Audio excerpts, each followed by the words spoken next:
yang Roman ini yang apa ni? Kalau ni, dia bukannya dua yang Roman sebenarnya. Roman punya 22.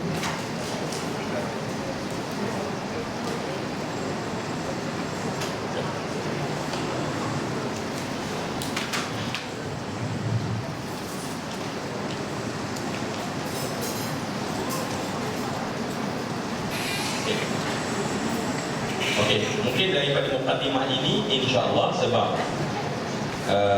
tafsir Jalalain adalah sebuah tafsir yang mencakupi satu Quran. Dicakup satu Quran. Cuma pihak penerbit mengambil surah mungkin mudah untuk kita pelajari mungkin ke kelas. Jadi tak payah bawa tafsir Jalalain yang besar tu dalam kelas. Tetapi dimudahkan. Jadi saya rasa satu pendekatan yang sangat baik untuk kita. Oleh kerana itu, mari kita baca Muqaddimah Imam Jalaluddin As-Suyuti. Ya.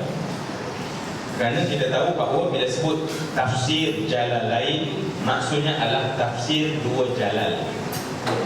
Ya, Jalalaini maknanya dua orang jalal. Kerana menarik kitab ini dikarang oleh guru dan murid yang kedua-duanya dipanggil sebagai Jalaluddin. Seorang nama Jalaluddin As-Suyuti ataupun memang terkenal dengan panggilan Imam Suyuti. Ya. Dan kemudian gurunya adalah Jalaluddin Al-Mahalli. Jadi kedua-dua ini membuat penafsiran separuh-separuh, 15 juzuk. Maknanya Syekh Jalaluddin gurunya buat sampai tak sempat meninggal dunia. Anak muridnya sambung. Jadilah lengkap tafsir Jalalain yang terkenal bukan saja di Malaysia tetapi di seluruh dunia. Ya, kalau kita masuk dalam pengajian maka tafsir Jalalain ini adalah tafsir yang terkenal insya-Allah. Ya.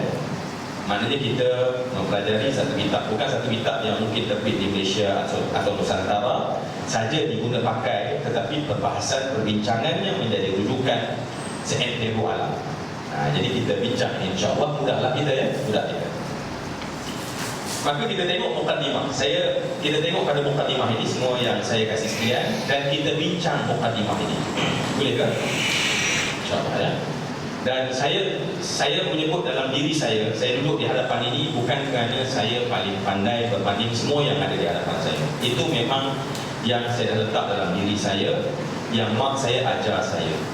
Ya, saya duduk kat depan ini bukan kerana pandai, tetapi Rasulullah sebut dalam hadis baginda, "Nadharallahu ra'an sami'a minna syai'an faballaghahu kama sami'ahu farubba muballighin aw 'amin sami'in." Ya, hadis yang diriwayatkan oleh Imam At-Tabrani.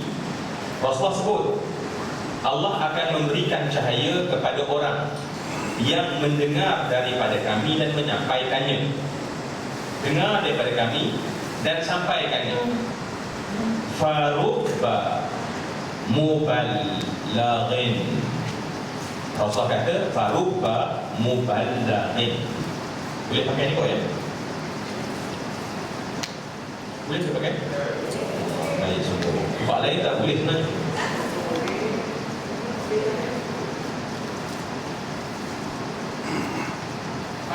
Farubba.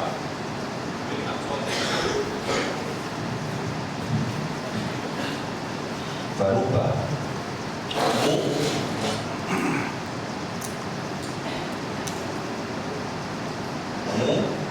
muballighin.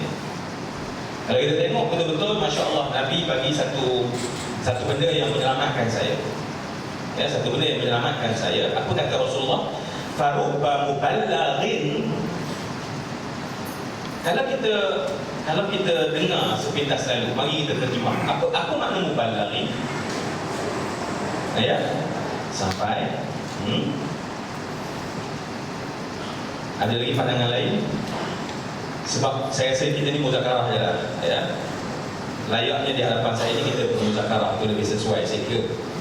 Mubalaghin, apa yang mungkin terlintas bila kita dengar kalimah dan kita tengok di hadapan ni kalimah mubalaghin. Ya, mubaligh, apa maksud mubaligh? Mubaligh, nyampai, memberitahu, baik. Okay. Kalau kita perhati betul-betul dalam bahasa Arab ni, kadang-kadang jaga-jaga pada baris.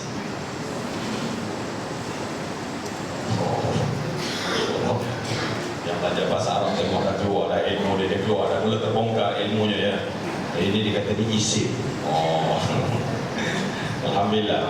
Nah, sebab dapat ada baris bawah. Itu isim. Ini memang hebatlah Ustaz mengajar bahasa Arab tu ya. Baik. Kenapa? Sebab Rasulullah gunakan kalimah mubalaghin. Kalau kita tengok kalimah mubalaghin ini, kata dasarnya adalah daripada kalimah balagha. Balagha maknanya sampai. Tetapi oleh kerana kita nak terjemahkannya sebagai menyampai, maka kita kena tambah syabda balagha, baru menyampai. Kalau kita buang syabda sampai, saya sampai dah. Saya tak nak bagi tahu saya sampai, saya nak bagi tahu saya menyampai. Maka jadi kalimat tu balagha, fi'il madhi. Nampak yang isim tadi mau nampak insya-Allah dia. Dah matching dah insya-Allah ya. Baik, balagha yuballighu tablighan. Tabligh. Biasa dengan tabligh. Tabligh maknanya penyampaian. Jamaah tabligh, jamaah yang memang menyampaikan ya. Okey. Dengar betul. Balagha yuballighu tablighan. Muballighun, muballaghun. Balligh, la tuballigh, muballaghun, muballaghun. Kita dengar tadi kalimah muballighun, satu lagi muballaghun. Satu muballigh, satu mubalagh. Bezanya sikit saja adalah satu baris bawah, satu baris atas.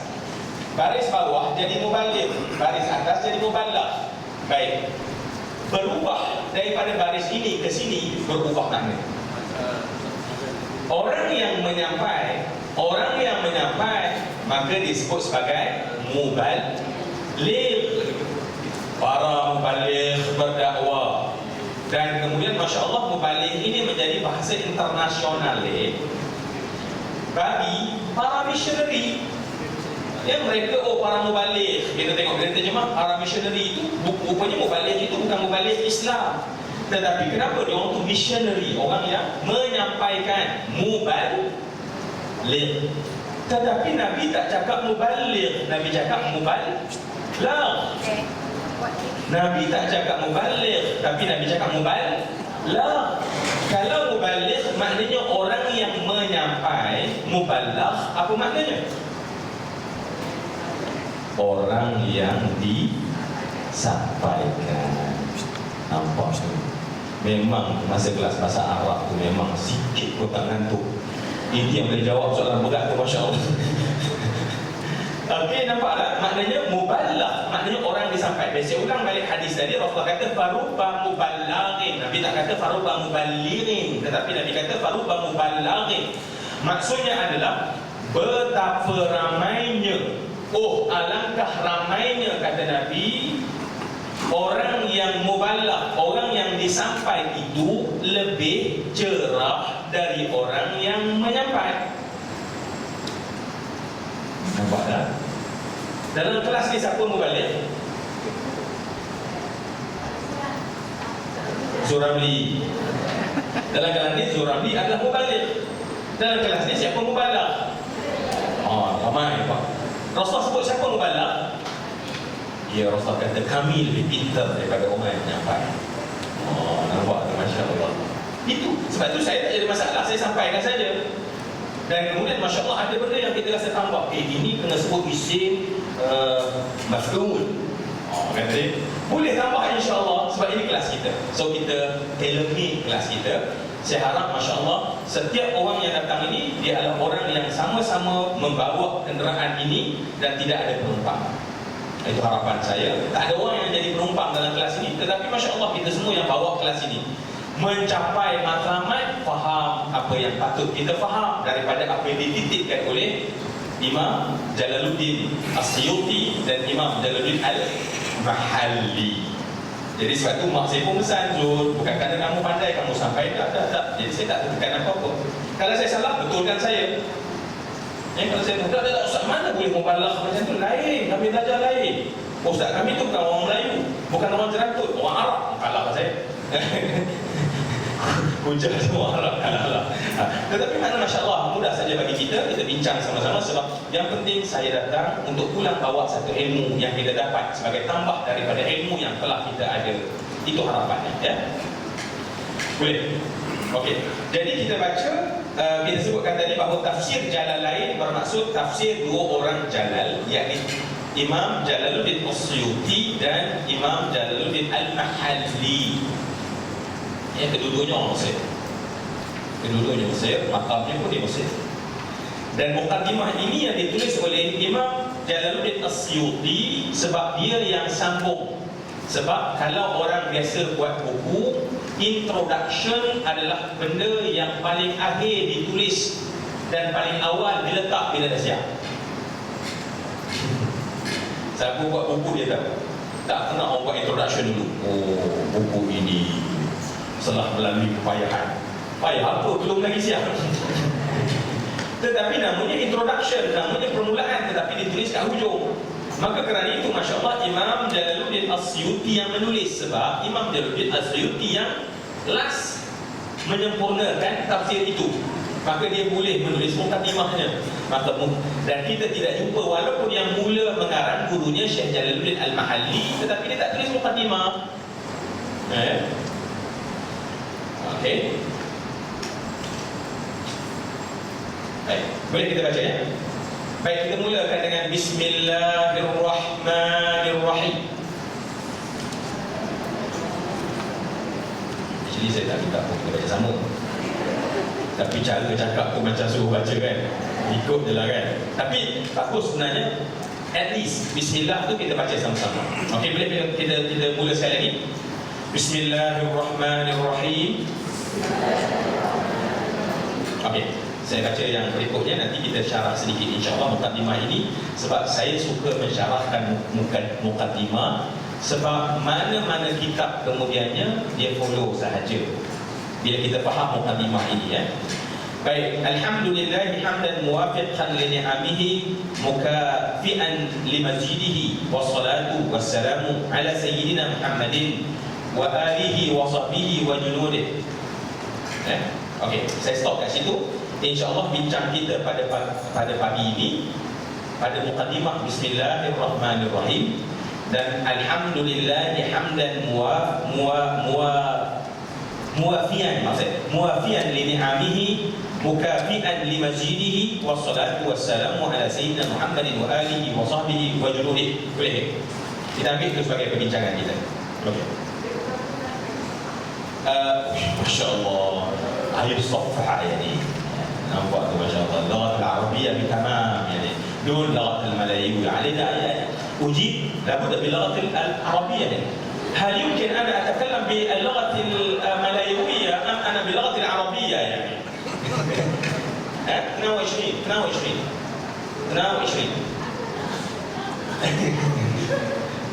Masya Allah, patutlah saya cakap terang tadi macam tak berapa nak faham je kan. Kalau Ustaz cakap Melayu belahan kami faham, tapi kalau laju tak faham. Macam tu. Boleh dapat yang Roman punya, yang Roman punya 22, yang XX II. Okey. Itu pun kan nampak tu dia biasa pakai Arabnya. Baik, kita terjemahkan ya. Kita terjemahkan sama-sama, dan kita bincang sama-sama. Dan apatah lagi, mungkin kalau kelas yang saya bersama-sama dengan Sebab dalam diary saya tulis dalam kelas yang pernah saya datang dulu, kelas Sayyidina Umar. Saya tulis dalam kelas saya dulu saya pernah datang mengajar di sini sekejap kat belakang sana. Nama kelas itu saya tulis dalam diary saya, kelas Sayyidina Umar. Dah tak ada dah kelas Sayyidina Umar. Ya. Lepas tu sekarang ni saya tulis kelas Intan. Kelas Intan. Jadi Masya Allah lepas ni walaupun berapa lama saya kelas Intan ya. Jadi bagi mungkin kelas Sayyidina Umar dulu saya terangkan benda ini. Sebab bila bertadimah saya suka terangkan di mana-mana kelas saya. Kalaupun saya buat kursus, saya biasanya akan menerang, membincangkan perkara ini. Apatah lagi amalan yang menjadi amalan darah daging kita. Bismillahirrahmanirrahim adalah amalan darah daging kita. Tadi kita kena nasi lemak sotong. Bismillah dah? Bismillah. Teh tarik Bismillah ke? Wih baiknya, patutnya tak payah dah. Patutnya cover dengan teh tarik sekali. Tapi orang baik dapat macam mana? Bismillah pada teh sotong. Bismillah pada kuih yang itu memang hebat. Bismillah, satu perbuatan Bismillah. Kena pula tu apa? Bismillah lagi pula. Teh tarik Bismillah ya. Apa nama satu yang campur tak sempat saya nak makan? Ya. Sagu ya. Kau kacang memang jarang jumpa, Masya Allah. Nak tadi tapi pengurusi dah panggil lah. Begitu tangan tapi terpaksa membantutkan niat dan hasrat. Semoga janganlah yang belakang tu kau lebih sangat ya. Okey, baik, semua yang saya kasih sekalian. Baik, kita mulakan dengan mari kita bincang Bismillahirrahmanirrahim. Bincangkan.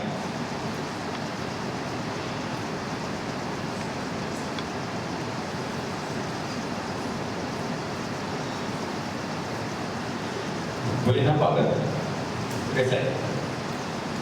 Orang baik nampak. Tak nampak pun tak apalah. Jaga hati punya pasal, Masya Allah. Walaupun berair mata nak tengok macam berkilat, tapi orang baik ni lain tuan-tuan ya. Masya Allah, kadang-kadang Masya Allah itulah baik penting berkawan dengan orang baik.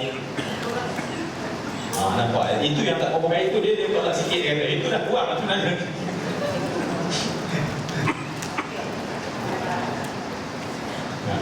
Orang saya nampak tetap dia ganggu. Tak nampak tapi biarlah ya. Tapi perempuan memang begitu, dia suka betul terang ya. Sebab tu kalau nak mendengar tentang perempuan, maka dengarlah perkataan pertama mereka. Perempuan ni punya betul pada perkataan pertama, tak betul pada perkataan kedua. Macam mana? Bukan saya kata, jangan malah saya hanya baca dalam kod. Perempuan ni betul pada perkataan pertama, tak betul pada perkataan kedua. Example, kita pakai baju ni memang tak berapa macam sesuai. Rumah kita spontan, apa teruknya, apa dia? Okey juga, ada juga rakan kawan nampak. Yang pertama tu betul. Jadi kalau nak cari hak betul, dengar hak pertama dia. Hak kedua tu biasanya cover, nak jaga hati, takut tersentuh, takut Masya Allah. Perempuan. Jadi sebab tu kena dengar hak first dia tu InsyaAllah. Tapi hak first tadi memang dia kata semulakan sikit, saya banyak sikit lah insyaAllah ya. Laki-laki sanggup korban walaupun silau, Masya Allah tak tahan lah. Tapi yalah, itulah laki-laki ni memang suka berkorban ya. Baik, Bismillahirrahmanirrahim. Kita bincang sama-sama ya Allah. Kerana amalan ini kami amalkan sebab Rasulullah menyebut dalam hadis, kullu amrin dhi balin man la yubda'u bi bismillahirrahmanirrahim fahuwa ajzam qila fahuwa afdal. Semua perbuatan baik tak dimulakan dengan bismillah, perbuatan tersebut cacat atau terpotong atau terputus, kata Nabi. Semua perbuatan baik kena mula dengan bismillah ya? Kena mula dengan bismillah. Baik, mari kita terjemahkan sama-sama untuk kita lebih menghayatinya ya, boleh tak? Okey, kita terjemahkan sama-sama.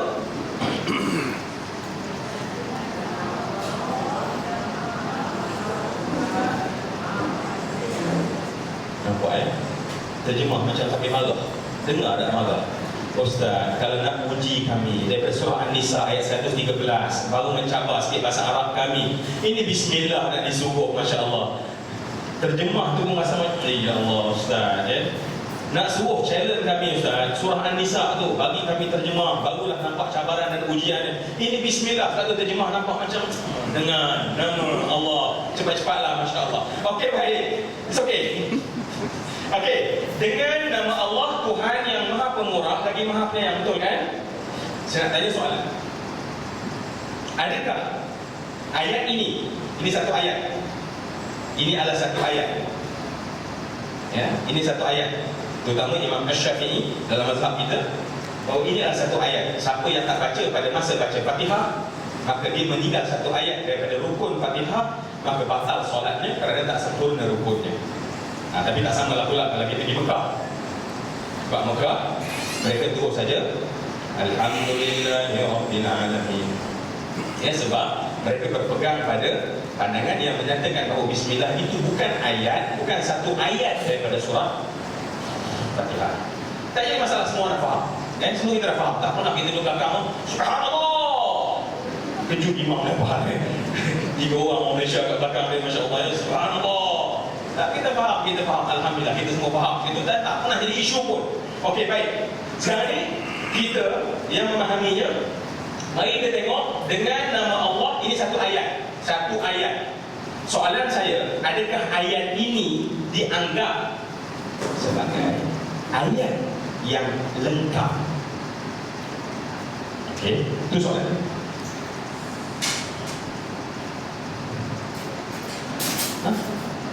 Oh, tak ada fikir. Jawab je.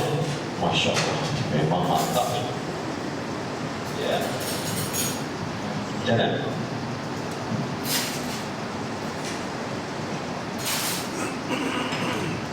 Sekali lagi saya ulang soalan. Ini adalah satu ayat, betul atau tidak? Tadi saya dah katakan bahawa Imam Asy-Syafi'i dan beberapa imam yang lain yang besar menganggap ini adalah satu ayat dari surah Al-Fatihah, maka tak boleh tinggalkan. Maknanya ini dia adalah satu ayat. Soalan saya, adakah ayat itu lengkap?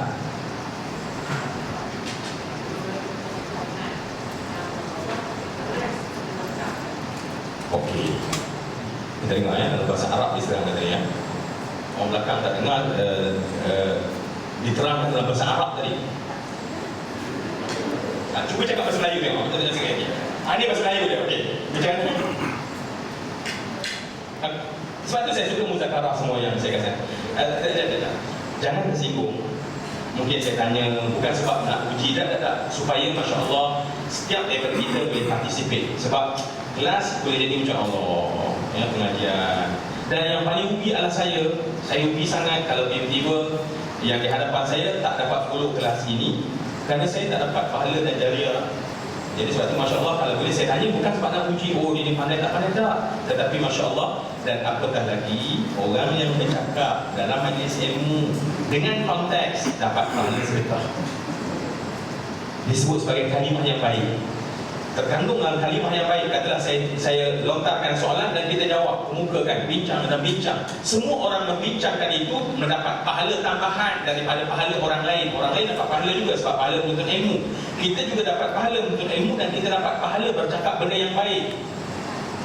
Okey.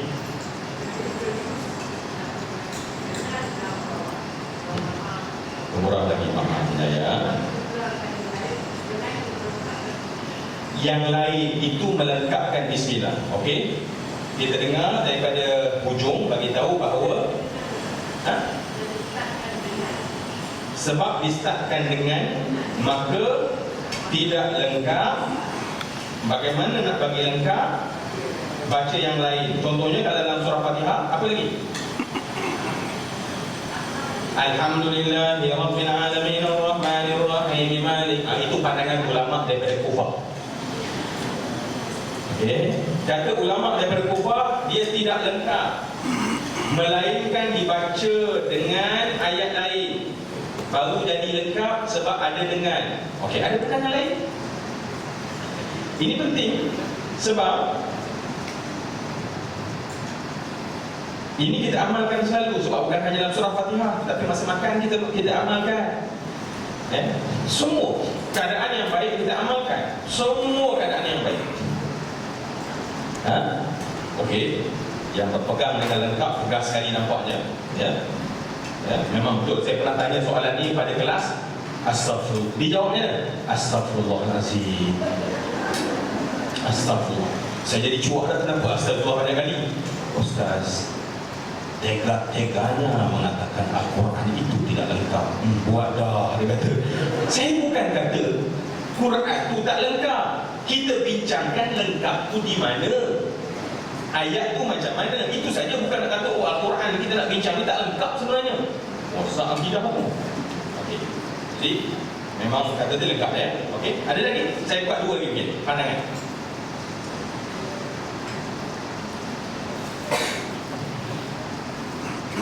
Itulah yang kadang-kadang bila hujah yang awal tu dah kukuh sangat supaya orang lain nak meningkas ni, Masya Allah.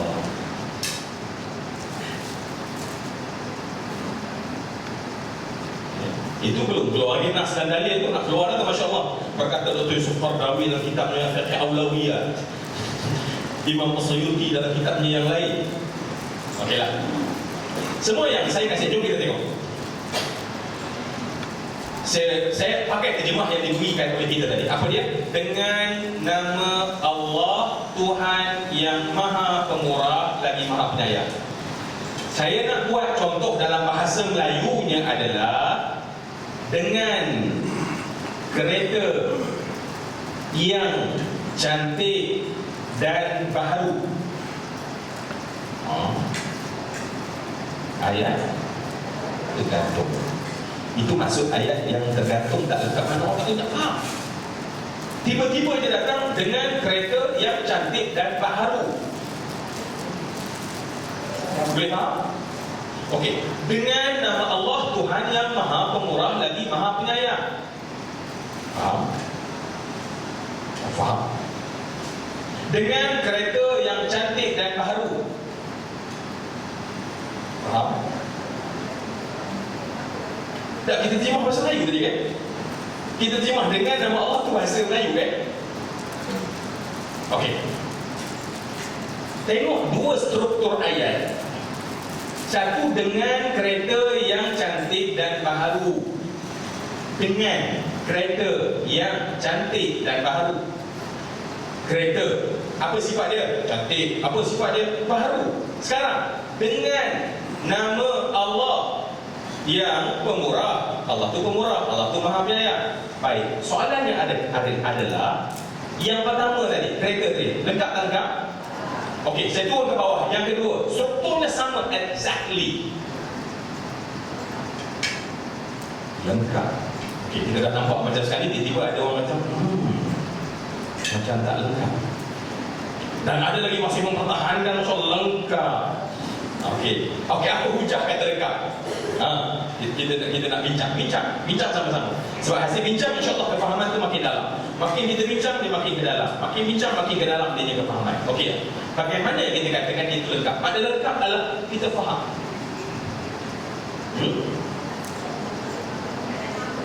Allah itu Esa lagi. Kereta itu banyak. Oh, okey. Okey, saya tunjuk kereta mana tu. Untuk bagi lengkap. Saya bagi tahu dengan kereta, saya tunjuk kereta. Okey. Saya tunjuk kereta, ini kereta.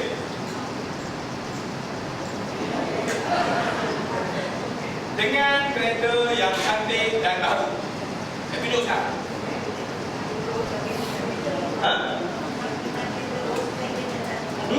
Okey. Dengan kereta Volkswagen yang cantik dan baru.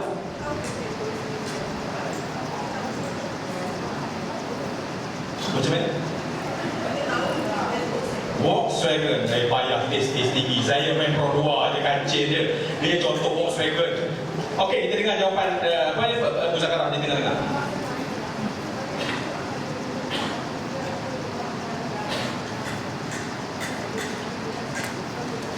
Okey.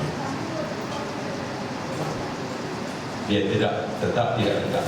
Katalah dengan kereta yang cantik, yang baru, yang buat di Jerman, namanya Volkswagen, yang keluar tahun 2014, tetap lengkap ke tak? Kena ada apa? Kena ada cerita ataupun perbuatan ataupun cerita. Macam mana dia lengkap? Macam mana nak bagi lengkap ayat yang pertama tadi?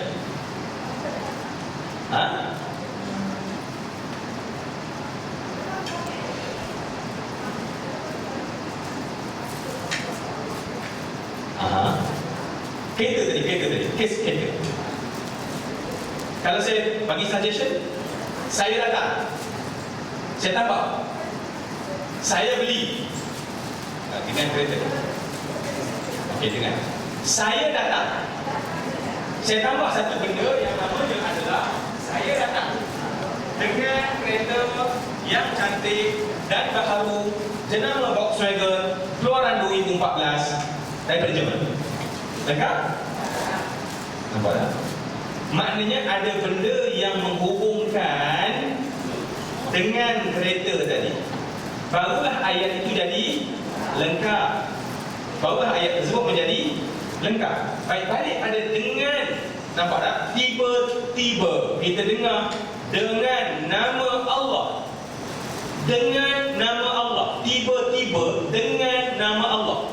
Tak kisahlah Allah tu sifatnya pemurah, penyayang, pengampun, maha gagah, maha perkasa. Itu yang dikatakan tambah tu tambahan. So kalau macam tu, apa maksud sebenarnya? Apakah yang ada di sebelum dengan itu? Apa ada sebelum dengan? Ya, keyakinan, apa lagi? Ya, kepercayaan, arahan, iman. Okey, tadi kita makan nasi lemak, betul? Tambah sotong, betul? Apa kita baca tadi? So, apa makna sebenarnya? Apa kefahaman sebenarnya?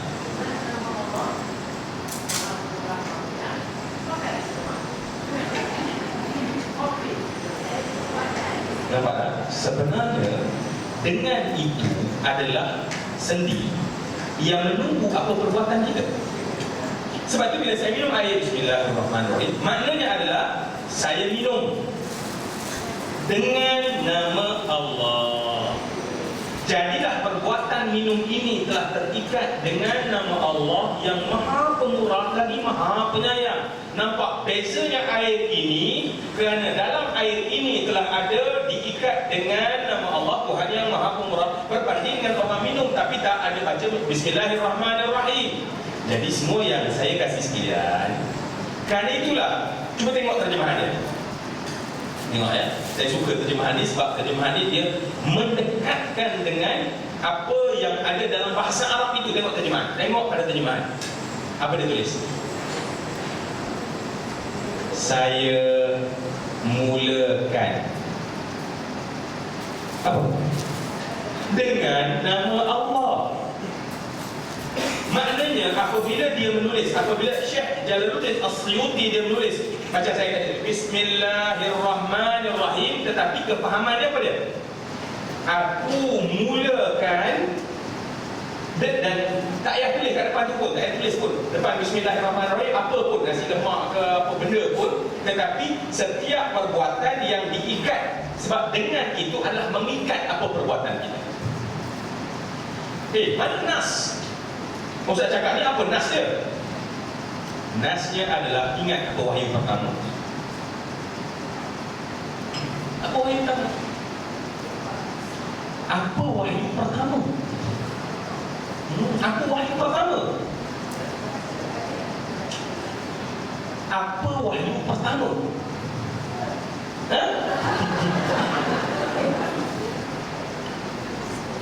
Please, cepatkan kita. Apa wahyu pertama?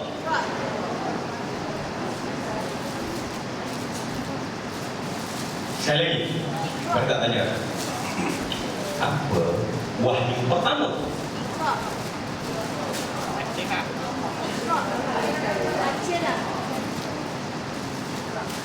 Wahyu pertama adalah Iqra bismi rabbikal ladzi khalaq. Bukan Iqra. Iqra tak sampai kita kena. Yang geram tu saya kata pada nas dia, bawa